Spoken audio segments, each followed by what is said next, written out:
Estuvimos hablando hace un par de semanas sobre un tema muy importante que es el tema del perdón. Yo creo que todos necesitamos aprender a perdonar. Todos tenemos una larga lista de personas a las cuales debemos de perdonar y seguramente también tenemos una larga lista de personas que nos tienen que perdonar. Dice la palabra que todos ofendemos muchas veces y que si alguno no ofende, es varón perfecto. El perdón es una de las, yo diría, una de las virtudes, una de las disciplinas más difíciles de aprender, porque perdonar tiene que ver con humildad. Y la soberbia muchas veces es el peor obstáculo para nosotros poder perdonar. Yo lo digo por mí porque yo pasé por una época donde Dios permitió una serie de ofensas graves y profundas que fueron una bendición porque revelaron mi cruda realidad, que detrás de mi fachada de creyente, de conocimiento bíblico, de maestro de la palabra, había un hombre soberbio y orgulloso que no sabía perdonar. Pero bendito sea Dios, que Dios nos va llevando por un camino donde dice la palabra de Dios que todas las cosas ayudan para bien. Todas las cosas, especialmente las cosas negativas que Dios permite en nuestra vida, están diseñadas por Dios para que nosotros recibamos y escuchemos un mensaje que Él nos está tratando de decir. Dios habla, Dios no está en silencio y Dios le está hablando a cada uno de ustedes de diferentes maneras y en diferentes áreas. Y muchas veces aquella área donde usted ve que los golpes de la vida le están tocando, la reacción asociada con ese golpe es el área donde Dios lo está tocando a usted. A veces nos toca en la avaricia, a veces nos toca en la falta de fe, en el afán, en la turbación, en el deseo de control, otras veces en la soberbia. El perdón tiene mucho que ver con la soberbia, se lo digo por experiencia propia. Hablamos del perdón y dijimos una serie de cosas, voy a tratar de recapitular rápidamente porque quiero añadir un par de cosas que no dije la última vez. En Mateo 18 el Señor nos da un texto donde se hace una analogía entre las ofensas y el perdón y deudas bancarias. Dios nos pone una deuda bancaria porque tal vez con dinero es como más fácil de entender. Si uno le pide un préstamo a un banco, uno le debe una cierta cantidad de dinero al banco, pues esa es una deuda clara y definida. Pero a veces nosotros con las personas, a veces no sabemos definir las deudas. Y toda aquella ofensa es una deuda que alguien tiene contra usted. Cuando tenemos una persona que repetidas veces nos ofende, esa persona tiene varias deudas porque cada ofensa es una deuda. Entonces, ¿qué pasa? A veces nosotros tenemos una persona, a veces es su esposa, a veces son sus padres, a veces son sus hermanos, personas que lo han ofendido tantas veces que a veces usted no sabe cómo perdonar porque hay tanto en esa cuenta que a veces uno dice, ¿y por dónde le entro? Entonces es importante que entendamos que esa persona que nos ha ofendido tanto tiene más de una deuda. Cada ofensa es como una deuda. Es como que usted tuviera 7 deudas con el banco. Cada una de ellas son independientes. Si usted tiene una persona que lo ha ofendido mucho y lo ha ofendido repetidamente, lo más importante que usted puede hacer es un listado de todas aquellas cosas que cuando usted piensa en ellas todavía le duelen. Entonces usted coge a esa persona y dice, cada vez que se acuerda de algo, usted hace un listado. Ese listado es para usted y para Dios. Ese es el listado que usted va a usar, porque cuando se trata de las ofensas, aquel que lo ofendió a usted es el que tiene la deuda, pero usted es el banco. El banco es el único que me puede cancelar la deuda. Si yo le debo 1 millón de pesos al Banco Popular, el único que tiene la autoridad para cancelar esa deuda es el banco. Cuando usted lo ofenden, usted es el banco. Usted es el único que tiene la autoridad para cancelar esa deuda. Usted es el único y usted es el que tiene la responsabilidad completa. Yo no me puedo hacer el loco con la deuda que tengo con el Banco Popular. El banco es el único que tiene el poder y la autoridad para perdonarme la deuda si así bien lo desea. Pero yo no tengo autoridad para eso. Entonces, ¿qué ocurre? Si yo empiezo a ver las ofensas como deudas monetarias y empiezo a hacer un recuento de todas aquellas cosas que yo tengo guardadas en el corazón, va a ser mucho más fácil yo empezar a orar por ellas y pedirle a Dios que me dé la gracia de poder perdonar. Perdonar es un arte, perdonar es una bendición, perdonar es sabiduría. Pensé que estaba prendido. Entonces, así como el banco es el único que tiene el poder para perdonar, y la responsabilidad. Yo soy el único que puede perdonar a aquel que me ha hecho daño. Ahora bien, cuando yo tengo una deuda con el banco y no le puedo pagar, el banco tiene una serie de recursos legales que puede optar por ellos. Pero si yo no tengo con qué pagarle y yo no tengo propiedades y respaldos legales, hay un solo recurso que el banco puede, hay una sola opción que el banco tiene.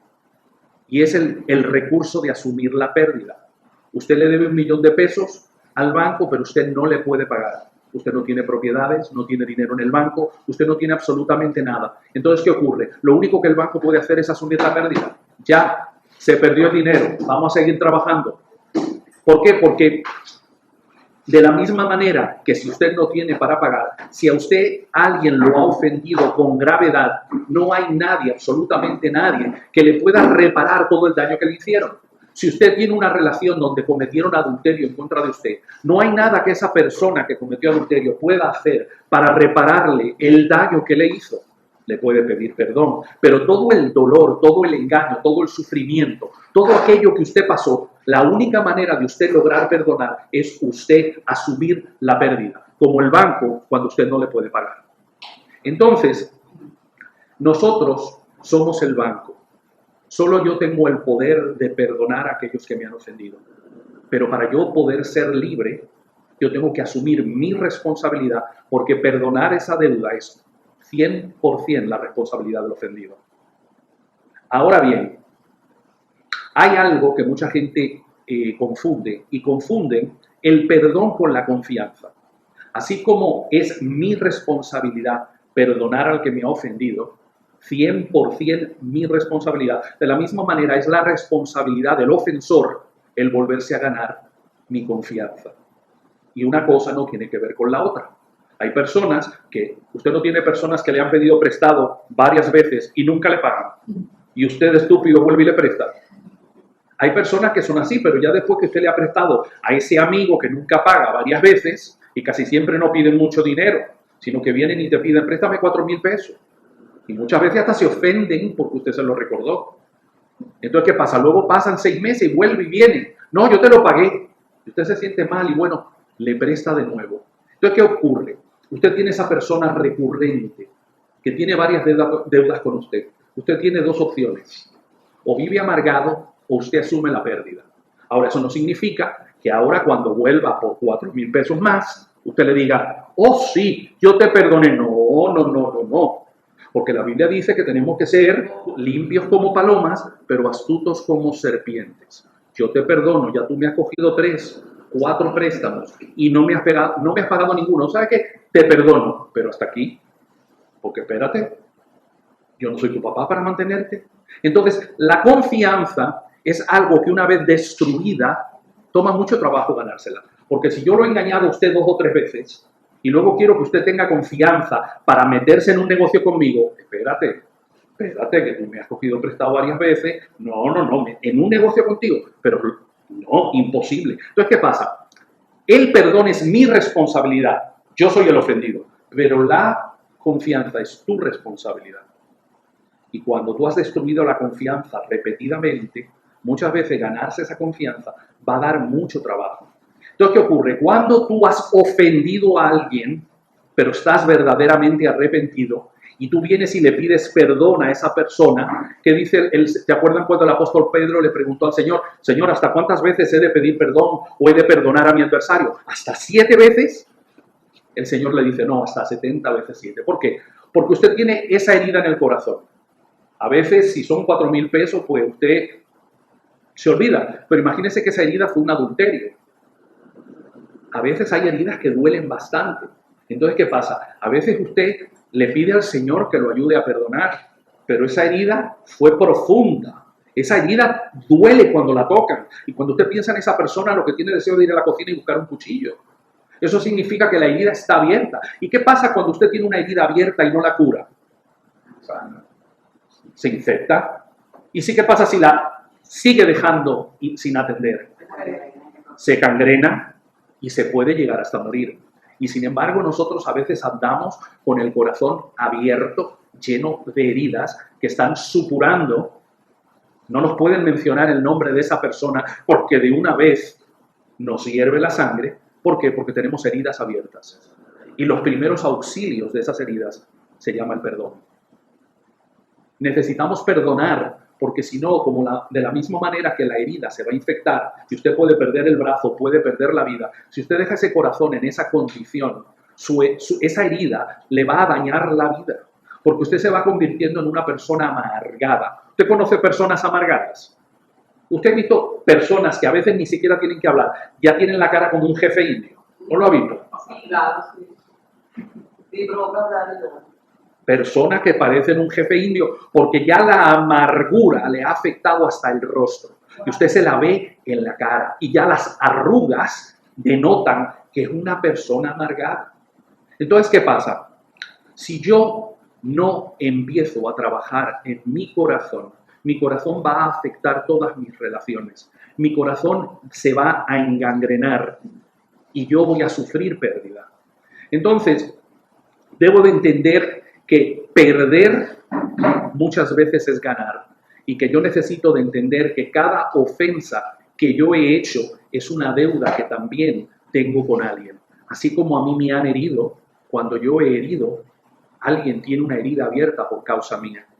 Entonces yo tengo que asumir la pérdida y soltar, porque dijimos que la palabra perdón significa literalmente soltar, dejar ir. Yo lo tengo que dejar ir. Ahora bien, dejar ir a veces no es fácil porque la herida es profunda. Entonces muchas veces yo voy a tener que venir a la presencia de Dios y pedirle a Dios, que es la fuente de perdón, y ese es otro punto importante. Yo tengo que venir a Dios y pedirle a Dios que Él, que es la fuente de perdón, me dé de su perdón. Me dé la capacidad, que el Espíritu Santo sane mi corazón, que cure esa herida, que me ayude a entender para yo poder soltar y poder pedir perdón también de la misma manera que voy a perdonar. Porque solamente cuando yo voy a aquellos que he ofendido y les pido perdón, y cuando yo suelto todo eso que me han hecho, yo entonces empiezo a vivir una vida con libertad, porque de pronto mi vida empieza a reflejar la paz que da el perdón, la paz que da el humillarse, el yo poder ir donde esa persona que le engañé, que le robé, que le mentí y decirle, ¿sabes qué? Yo te mentí, yo te engañé y estoy muy arrepentido. No sé qué hacer para restituirte porque el daño que te causé es irreparable, pero aquí estoy humillado delante de ti. Tal vez la persona le diga, muérete. Me ha pasado. Muérete. Pero ¿quién tiene el veneno? Esa persona que no suelta, esa persona. Como ahora a lo mejor el que tiene el veneno soy yo, si no he perdonado a alguien. Entonces, yo debo de venir 70 veces 7. Así como usted cuando se hace una herida la cura repetidas veces, usted le cambia el vendaje, usted le pone alcohol, la limpia, la lava, le pone mentiolé y después la vuelve y la tapa y usted cura esa herida hasta que llega un momento en que la herida ya sanó y se convirtió en una cicatriz y ya usted la puede tocar y no siente nada. Ya usted sanó. De esa misma manera usted tiene que perdonar 70 veces 7 hasta que esa herida que tenía en el corazón quedó limpia, sana y olvidada. Usted tiene que hacer una obra mental, porque a veces las heridas, por ejemplo, ¿se acuerdan cuando estábamos hablando de los dos deudores? Había un deudor que debía 100 denarios y había otro que debía 10.000 talentos. 100 denarios es el equivalente a una cantidad de plata que hoy equivaldría a $25.000. 100 denarios no es una ofensa insignificante, pero el primer siervo debía 10.000 talentos, que era una deuda de $140 millones. Entonces, ¿qué ocurre? Vemos aquí en Mateo 18 la situación de dos siervos. Un siervo que tiene una deuda impagable. Esa deuda representa la deuda que tiene usted con Dios. El conocimiento que Dios tiene de todo lo que usted ha hecho tiene un valor y una deuda con Dios de $140 millones si tuviéramos que ponerle un valor. Entonces usted tratando de pagar esa deuda con religiosidad, tratando de dándole 100 pesos a alguien en una esquina, cree que está pagando una deuda de $140 millones. La única manera de poder tener paz con Dios es por medio de un perdón. Entonces, ¿qué hace Dios con usted? Asume la pérdida. Dios asume la pérdida con nosotros.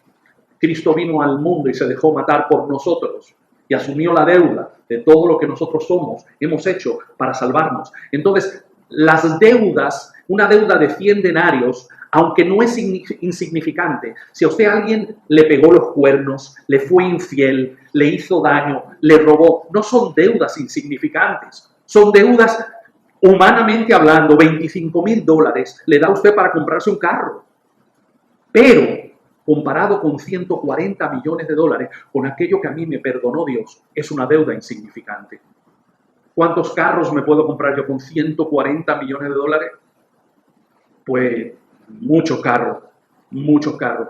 Así es la deuda que tenemos con Dios, porque Dios conoce todos nuestros pensamientos, todas nuestras actitudes, todas nuestras rebeldías, todas nuestras mentiras, todos nuestros engaños, todas nuestras suciedades. Y nosotros tenemos esa deuda de 140 millones de dólares. Y luego viene el consiervo, el que me debe a mí porque me robó, me engañó, y yo no lo perdono a él cuando a mí Dios supuestamente, si soy cristiano, Dios me lo ha perdonado todo. Entonces, hay un versículo que me gusta que dice, hermanos míos, esto no debe de ser así. Hay una contradicción. Entonces, yo debo de asumir la pérdida por cualquier ofensa, no importa el tamaño de esa ofensa, porque no hacerlo me pone a mí en una esclavitud con respecto a la persona que me ha ofendido. Es como que el Banco Popular nunca se olvide de esa deuda y vive hablándole a todos los clientes de un tal Lucho que le debe $1,000,000. Pues van a perder dinero. ¿Qué hacen los bancos? Se olvidan de la deuda. ¿Tú sabes qué? Ya no podemos cobrar. La pusieron, la mandaron al departamento de cobro, ellos se encargan y ahora vamos a seguir trabajando. Vamos a seguir trabajando. Hay mucha más gente que tiene necesidad de préstamos y que van a pagar fielmente. Así es el perdón que viene de Dios. Yo tengo que tirar a un lado todas las ofensas para poder ser libre, soltar. Cada vez que vuelvo a ofender, tengo que volver de nuevo a perdonar y a ser perdonado. Cada nueva ofensa es una nueva deuda. Por eso, cuando usted empiece a hacer ejercicios de perdón y usted venga delante de la presencia de Dios con esa lista y empiece a orar por cada una de ellas 70 veces 7 hasta que no duela, la próxima vez que usted vaya a ofender a alguien se lo va a pensar. La próxima vez que usted vaya a guardar rencor se lo va a pensar, porque luego va a tener que estar de nuevo haciendo esos ejercicios y limpiando constantemente su corazón. Cada vez que nos ofenden, traen una nueva deuda a nuestra vida. Y es más fácil de entrada cancelarla y seguir. Te perdono, sigue por ahí. El Señor se va a encargar de ti. Entonces, es muy interesante porque hay un versículo en Isaías 61. Hay un pasaje donde dice que el Espíritu de Jehová, el Señor, está sobre mí. Y este es un pasaje que el Señor leyó parcialmente en la sinagoga. Porque me ha ungido Jehová y me ha enviado a predicar buenas nuevas a los abatidos, a los ofendidos. ¿Por qué? Porque muchos de nosotros vivimos quebrantados de corazón y Dios quiere publicarle libertad a los cautivos. Porque a veces nosotros tenemos nuestro corazón como que fuera una cárcel llena de gente que nos ha ofendido. Y resentimos un montón de gente y los tenemos encerrados en el corazón. Y el Señor lo que quiere es que abramos las puertas de la cárcel y que soltemos a todos esos presos. Porque en realidad el que está preso soy yo. La cárcel está vacía. Todos los que me han ofendido están viviendo su vida y yo vivo como un carcelero aguantándome todas esas ofensas como que fueran un tesoro, y el que vive en una cárcel de oscuridad soy yo. Pero el Señor me declara el año de buena voluntad de Jehová, porque si Jehová me perdona a mí 140 millones de dólares de pecado, porque mi pecado contra Dios es como que fuera una deuda económica de una magnitud imparable, ¿quién soy yo para no perdonarlo a usted? ¿Quién soy yo para guardarle rencor a usted cuando Dios a mí me ha perdonado tanto? Este es el año de la buena voluntad de Dios. Cristo es la buena voluntad. Y si Dios, el que era santo y perfecto, se dio en rescate por mí, ¿cuánto más no he de yo de soltar todas las ofensas? Dios quiere cambiar mi corazón quebrantado. Y dice aquí, Él quiere darme óleo de gozo en lugar de luto. En vez de esa cara de indio malcriado y amargado, que yo parezco toro sentado. ¿Te has visto eso viejo? Ay, si yo hablara, no me hagan hablar. ¿Por qué? Porque tienen una larga lista. Yo sé, fulano, ese es un sinvergüenza. Pero ahí está él, con ese corazón enlutado. Y el Señor le está prometiendo libertad, óleo de gozo, el año de la buena voluntad del Señor. Que Dios me perdone a mí todo mi pecado. Que Dios me libere a mí de todas mis ataduras. Que dice la Biblia, bienaventurado el varón a quien Jehová no culpa de pecado. Y sin embargo vengo yo al que me debe a mí 100 denarios. Al que me ofendió, al que me pidió un préstamo y nunca me pagó. El que me fue infiel. El que me quitó la novia. El que me robó el carro. El que me cogió prestado 7 veces y nunca me pagó. Y yo vivo todo amargado. Yo no puedo ser cristiano y vivir así. Yo no puedo vivir en el gozo del Señor si guardo rencor. Y muchas veces lo que el diablo quiere es precisamente robarle a usted el gozo del Señor, porque usted está amargado como un carcelero guardando todas esas ofensas.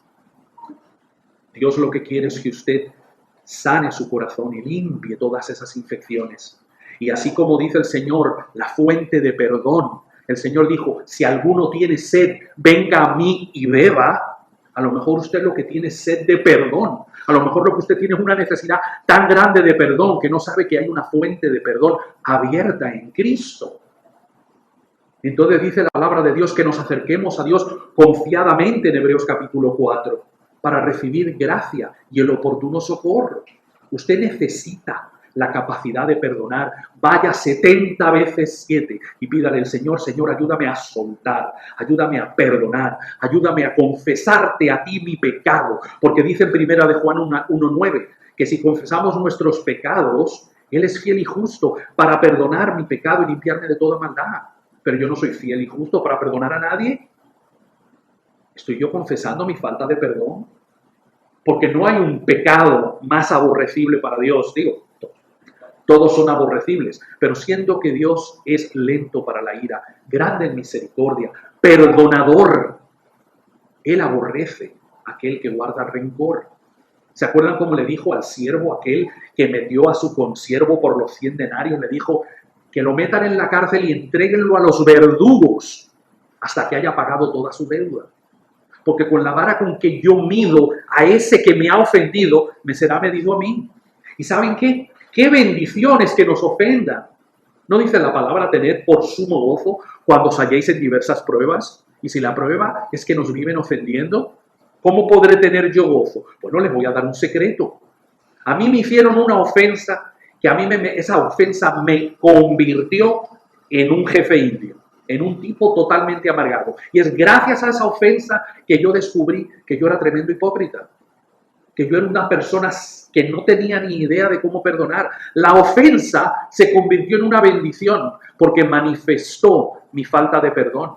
Yo vivía con una fachada de cristiano, con una apariencia de piedad, conociendo la Biblia, enseñando la Biblia, como le estoy enseñando a ustedes, y sin embargo, lleno de rencor.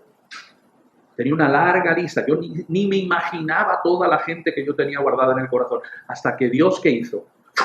Le quitó la alfombra y usted se cayó, y se le cayó la máscara, y cuando se levantó, se vio en el espejo, ¿y qué fue lo que vio? Un monstruo, un ser despreciable, rencoroso, egoísta. Porque ¿qué hace el dolor? ¿Qué es la particularidad de lo que hace la ofensa? Cuando a mí me ofenden, me produce un dolor. Y cuando ese dolor es extremo, yo me enfoco en mi dolor y yo solamente pienso en mí y solamente en mí. Yo era esto, yo era un buen esposo, yo era un hombre bueno, a mí me hicieron. Entonces la ofensa me enfoca en mí y me vuelvo un ser egoísta. Y Dios lo que quiere es liberarme. Entonces, Dios que me promete que si tengo falta de sabiduría, se la puedo pedir a Él. Él que es la fuente de perdón. Él me va a dar la sabiduría para perdonar. Ahora bien, cuando yo no tengo la capacidad de perdonar, primero tengo que entender la magnitud de mi deuda con Dios. No me puedo olvidar.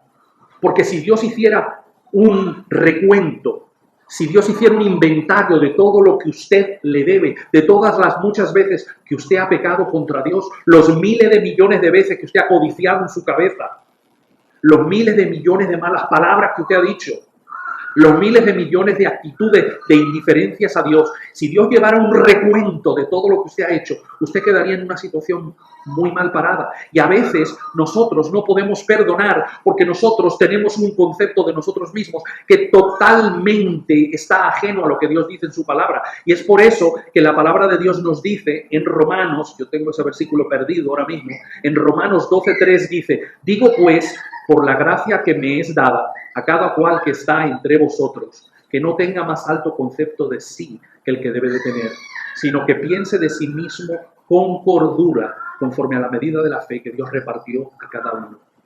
Por la gracia que me es dada, que cada uno piense de sí mismo con cordura, que nadie tenga un concepto más alto. ¿Qué pasa? Cuando yo tengo un concepto más alto de mí, me pasa como, ¿se acuerdan los fariseos que le trajeron la mujer sorprendida en el mismo acto de adulterio?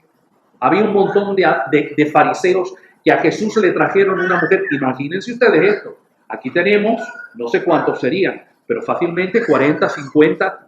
Y entonces agarraron y sorprendieron a una de las adúlteras que tenían en la lista. La llevaron, la agarraron en el mismo acto de adulterio y se la trajeron a Jesús. Y ahí estaban esos 70 fariseos con su actitud religiosa e hipócrita, ahora tendiéndole una trampa a Jesús. Jesús me dice a mí que yo debo de tener un concepto de mí mismo con cordura, pero estos 70 fariseos no tenían cordura en su manera de verse a sí mismos, porque llevaron a esta mujer y la tiraron ahí. Y es interesante porque dice la Biblia que Jesús estaba dibujando en la arena con el dedo. Y ellos estaban preguntándole: Señor, la ley de Moisés dice que esta mujer hay que apedrearla, pero los romanos habían prohibido que apedrearan gente. Entonces, Cristo, si le dice que no la apedreen, está yendo en contra de la ley de Moisés, pero si le dice que la apedreen, está yendo en contra de la ley romana. Era una trampa para Cristo. Cristo conoce sus corazones y Cristo no les está dando importancia porque están llegando ahí con unos conceptos de sí mismos que, si usted pudiera tirarle una radiografía a esos 70 fariseos, eran como 70 gigantes que tenían unos conceptos de sí mismos, porque los fariseos guardaban la ley y vivían contando hasta sus pasos en el día de reposo. Y ahí la llevan a ella como una cucaracha asquerosa, se la tiran delante a Jesús. Y como insisten en preguntarle, parece que Jesús no quería ponerles el espejo. Pero nosotros necesitamos el espejo.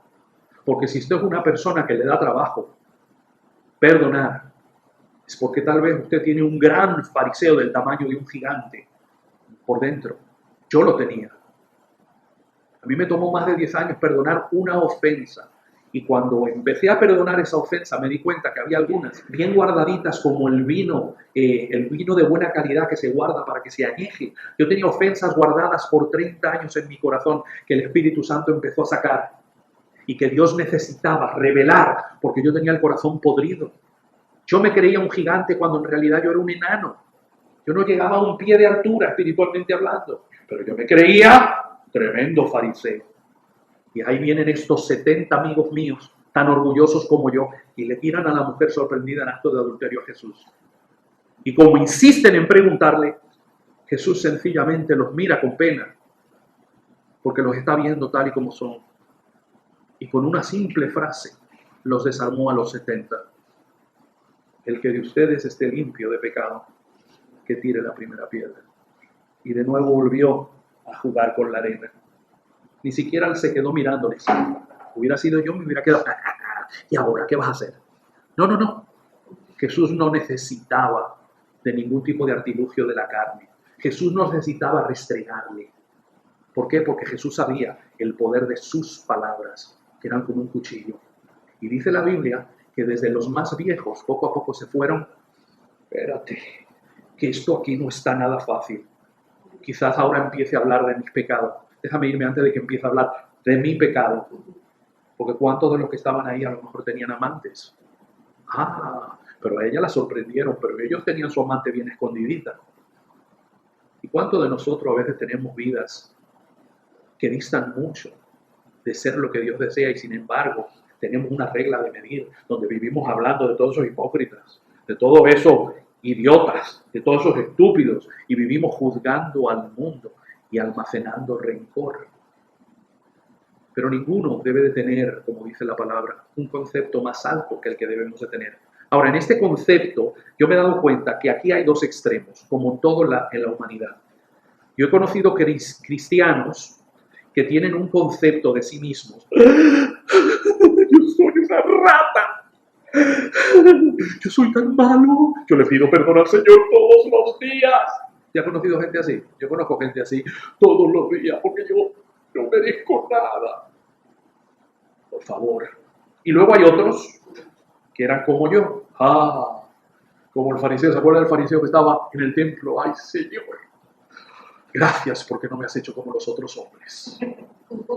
No lo decimos, pero lo pensamos. Ni siquiera como este idiota que tengo aquí al lado. El hereje que llevo dentro le encanta crearse una máscara, una fachada de falsa espiritualidad. Y ahora yo me aprendí Juan 3:16, segunda de Corintios 5:17, me aprendí 4 versículos de memoria y ahora yo creo que yo soy el gran maestro de la palabra.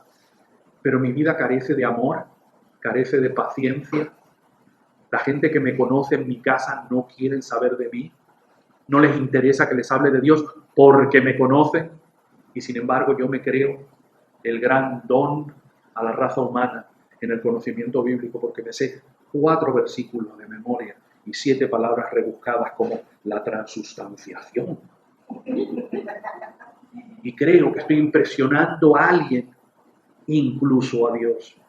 Cuando a Dios solamente se impresiona por un corazón humilde y quebrantado, un corazón que no tiene más alto concepto de sí mismo y que está dispuesto a soltar las ofensas, porque Dios, que es santo, suelta las ofensas. Y si Dios, que es santo, 3 veces santo, eternamente santo, puro, dice la Biblia, que en Dios no hay mancha ni arruga ni cosa semejante, y que Él es perfecto eternamente, me perdona a mí mis 140 millones de dólares en deudas, todas mis millones de actitudes, mi hipocresía, mi fariseísmo. Si Él me ha perdonado a mí, ¿qué concepto debo de tener yo ahora de mí mismo? ¿Debo de yo ir buscando a ver quién es un hipócrita para llevárselo a los pies del Señor, a ver si el Señor me da su bendición para apedrearlo? ¿O tal vez debería yo perdonarlo, soltarlo y ni siquiera decírselo, como dijimos aquella vez? No le diga a nadie que usted lo perdonó, porque a veces la persona ni siquiera sabe que usted está ofendido. Es más, la persona no está arrepentida y usted va y le dice, te perdoné. ¿Oíste? Te perdoné. ¿Qué es lo que usted está buscando? ¿Otra ofensa? Deje eso. Si usted perdonó, ¿por qué tiene que decirlo? El perdón el perdón no hay que decirlo. Usted perdone secretamente, perdone, suelte. Es interesante porque la compasión es la cualidad que Cristo tenía, que dice la palabra de Dios que cuando Él vio a las multitudes en Mateo 9:36, las vio desamparadas y dispersas y las vio con compasión porque eran como ovejas que no tenían pastor. Imagínense, el Dios santo y eterno vio toda esta gente confundida. La mujer estaba ahí tirada y poco a poco quedó sola con Cristo. No se fue. De alguna manera se sintió segura. Y entonces Cristo le pregunta, ¿dónde están tus acusadores? No quedó ninguno, Señor. Le digo, yo tampoco te condeno. Ese es mi modelo. Yo tampoco te condeno. Y sin embargo, no dejó de decirle que la manera en que estaba viviendo no era correcta. Vete y no peques más. Hija, esa manera en que estás viviendo no es la manera correcta. Te estás haciendo daño. Estás siendo infiel a tu marido. Estás buscando satisfacción donde no la vas a hallar. Porque el pecado no satisface. No importa el pecado que sea. El pecado mata. El ocuparse de la carne es muerte. Mas el ocuparse del espíritu es vida y paz. Cristo le dijo, deja de ocuparte de la carne, vete y no peques más. Yo no te condeno. Cristo no vino para condenarnos. Y si Cristo no me condena a mí, no lo condena a usted. ¿Quién soy yo para condenarlo a usted? ¿Porque me ofendió? ¿Porque no me hizo caso?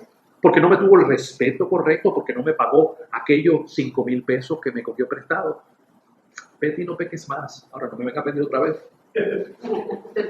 El mismo Señor Jesucristo, cuando miró la ciudad de Jerusalén, le dijo: Jerusalén, Jerusalén, con su corazón compungido, un corazón compungido y lleno de compasión, le dice, que matas a los profetas y apedreas a los que te son enviados. ¿Cuántas veces te quise juntar como la gallina que cuida de sus polluelos y no te dejaste? Cristo llorando en el monte de los olivos, mirando la ciudad. Todo lo que vas a pasar porque no te diste cuenta de que el Mesías llegó y me vas a matar y me vas a crucificar. Y lo único que vas a buscar es 2000 años de persecuciones hasta que creas en uno que no será el Mesías. En él creerás. El apóstol Pedro nos dice finalmente: sed todos de un mismo sentir, compasivos, amándoos fraternalmente, misericordiosos, amigables, no devolviendo mal por mal, ni maldición por maldición. La compasión es un sentimiento del Espíritu de Dios. Muchos sabemos lo que es la pena y muchos confunden la pena con la compasión. La pena es de la carne.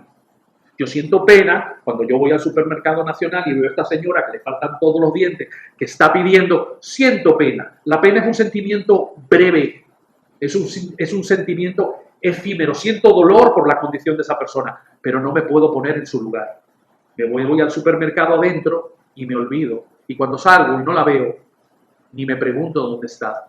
Porque la pena es de la carne, pero la compasión es del Espíritu. ¿Y cuál es la diferencia? La compasión se parece a la pena. La compasión es un sentimiento de dolor por el dolor ajeno. Yo me siento al nivel de la otra persona. Cuando yo tengo compasión, yo me bajo al nivel de la persona. Como los fariseos que estaban juzgando a la mujer no se podían compadecer de ella porque ellos la veían desde allá arriba. Somos fariseos. Esta es una mujer sorprendida en el mismo acto de adulterio. Y aunque muchos de ellos fueran adúlteros también, pero todavía no los habían agarrado. Es que yo soy vivo, yo soy muy inteligente y a mí nunca me van a agarrar, pero de Dios no se escapa nadie. Y la deuda de 140 millones de dólares que tienes con Dios, tarde o temprano te alcanzará, porque la Biblia dice que mi pecado me alcanzará. Entonces, ¿qué tengo yo que hacer? Lo que dijo el rey David: bienaventurado el hombre a quien Dios no culpa de iniquidad. Arrepentirme, quebrantarme, pedir perdón y ahora hacer lo mismo con todos aquellos que me han ofendido, y ser compasivo y bajarme al nivel y darme cuenta que esa persona que pecó contra mí es una pobre infeliz que estaba buscando, como la mujer sorprendida en el acto de adulterio, felicidad donde no existía. Que así como yo era un fanático religioso, un orgulloso y un soberbio, y busqué en la religiosidad tapar con hojas de higuera mi insuficiencia, hay personas que buscan una relación que le promete todo lo que no han sentido nunca y nunca lo llegan a sentir. Y las personas andan como ovejas que no tienen pastor, buscando satisfacción en todo lugar menos en el único lugar. Cristo dijo: dos males ha hecho mi pueblo. Se cavaron para sí cisternas rotas que no retienen agua y me abandonaron a mi fuente de agua viva. Es Cristo la fuente de agua viva. Y sin embargo nosotros vivimos buscando satisfacción en todo, menos en la única fuente de agua viva. Buscamos satisfacción en relaciones extrañas, en fantasías ilusorias, en dinero, en todo tipo de asquerosidad. Y lo único que nos quedamos es cada vez más seco, cada vez más tieso, cada vez más amargado. Y luego sentimos pena, a veces hasta de nosotros mismos. Pero la compasión viene del Espíritu. Y cuando empiezo a tener compasión, me bajo de mi pedestal de fariseo o me salgo de ese lugar donde yo soy una cucaracha. ¿Se acuerdan que hemos hablado de la identidad en Cristo? ¿Qué somos en Cristo? Santos y fieles. ¿Por qué? Porque Él lo dice. Porque Él lo declara. Yo he sido declarado santo. Cristo imputó su justicia sobre mí. Y ahora que soy de Cristo, si soy de Cristo, Su justicia cubre toda mi injusticia. Ya yo no soy una cucaracha. Tal vez yo era una cucaracha antes de conocer a Cristo, que andaba comiendo toda la basura que el diablo me tiraba, pero ya no. Aunque de vez en cuando me apetezca algún poquito de basura, pero ya no, porque mi nombre está escrito en el libro de la vida. Ahora soy santo y soy fiel, y cada vez se está manifestando más esa identidad, porque Cristo lo está haciendo, porque Cristo lo va a hacer si usted lo deja, si usted se doblega, si usted viene a la fuente todos los días y bebe. Deje de construirse cisternas rotas, deje de construirse un calabozo de rencor, suelte a todos los que ha mantenido preso en ese corazón y sea libre. Usted no sabe lo maravilloso que es sacar a todos esos zombies de la prisión. Cuando yo empecé a soltar, yo no me podía creer todo lo que había ahí guardado. Yo le dije a ustedes, yo tenía hasta siete pollos de esos de goma ahí guardados, un cocodrilo, 2 dinosaurios, ahí había de todo. El arca de Noé lo tenía yo en el corazón, podrido, sucio. Pero el Señor tuvo la misericordia de revelarme mi realidad para cambiarme. Porque eso es lo que es la santificación. Eso es lo que Cristo hace. Esa es la especialidad de Cristo. Cristo coge un pedazo de mármol y saca un David. Eso es lo que Dios quiere hacer con usted. Pero hay que cooperar. Es un trabajo de dos. Dios lo hace si usted se deja. Pero si no se deja y usted es de Cristo, a usted no le va a ir bien. Porque el ocuparse de la carne es muerte. Pero eso no le está hablando a los inconversos. Si usted es cristiano y se está ocupando de la carne, usted no va a vivir mucho. Usted se va a morir antes de tiempo. Mas el ocuparse del Espíritu no solamente es vida, pero es paz. ¿Y quién no quiere paz? Que el Señor nos ayude, a no tener más alto concepto de nosotros mismos, a tener compasión, porque la compasión me conecta con la otra persona. La compasión me pone a mirar a la otra persona como si fueran igual y no a mirarlos desde arriba como que fueran cucarachas. Es ese alto concepto que no me deja perdonar. La pena es de la carne. Llevemos la pena a la compasión. Porque la compasión actúa. La compasión entra al supermercado y no se olvida de la señora que está afuera, que no está pidiendo dinero, le está pidiendo un saquito de arroz. Y a usted le sobra. Aunque la vida esté cara, y usted agarra y le compra un saquito de 1 libra de arroz, no tiene que comprarle 10 libras. Y le compra un salami chiquito. Y la señora se va a su casa feliz, porque alguien tuvo compasión de ella. Ahora, el que tiene pena, ¿qué le da? 50 pesos. Toma, para que la pobre señora, bueno, ya tengo 50, necesito todavía 200 más para poder. Y poquito, eso es lo que hace la pena. La pena le da limosna para yo sentirme bien. Ay, que yo soy tan bueno, yo ayudo a tanta gente. Tengo un saquito lleno de monedas de 50 centavos, 25 y de todo. Y ando yo ahí repartiendo a todo el mundo que necesita, pero no muevo un dedo para ayudar a nadie. Y luego me miro en el espejo y me veo la cara de jefe Indio. Pidámosle al Señor que nos ayude a ser compasivos. Porque solamente cuando somos compasivos podemos gozarnos con los que se gozan y llorar con los que se lloran. Y ese es el llamado de nosotros los cristianos. Nosotros estamos aquí para no ser altivos, sino asociándonos con los humildes, para no ser sabios en nuestra propia opinión y a no estar construyendo máscaras de falsedad que nos hacen vivir totalmente ajenos a la voluntad de Dios, ignorando las necesidades de los demás. Señor Padre nuestro que estás en el cielo, venimos delante de ti, Padre, pidiéndote perdón por la soberbia, Señor, por tanta soberbia, porque es tan fácil, Señor, guardar rencor, es tan fácil, Señor, tener un listado de ofensas pequeñas comparadas con la deuda que tenemos contigo, y sin embargo tú, Padre, nos perdonas a nosotros todo. Tú nos perdonas, Señor, toda una vida de indiferencia, toda una vida de hipocresía, toda una vida de hacer lo que nos da la gana, toda una vida de altivez. Tú lo perdonas. Te pido, Padre, que tú nos ayudes a los que estamos aquí, Padre, a poder ser compasivos y perdonadores, poder mirar a los que nos han hecho daño y mirarlos con pena, con compasión, con dolor y soltarlos, porque son pobres infelices, Señor, que andan como la mujer cometiendo adulterio, tratando de llenarse porque no sabe dónde está la felicidad. Ayúdanos, Señor, a venir a ti, que eres la fuente de agua, a saciarnos de ti, a llenarnos de ti, a tener el poder y el gozo que proviene de tu Espíritu, y a dejar las cosas de la carne, a vivir vidas sobrenaturales, a dejar este mundo mejor de lo que lo encontramos, a poder llorar con los que lloran y gozarnos con los que se gozan. Padre, ayúdanos a ser como tú, compasivos y perdonadores. Y te lo pedimos todo, Padre, en el nombre hermoso, precioso, limpio y puro de Cristo Jesús. Amén. Amén.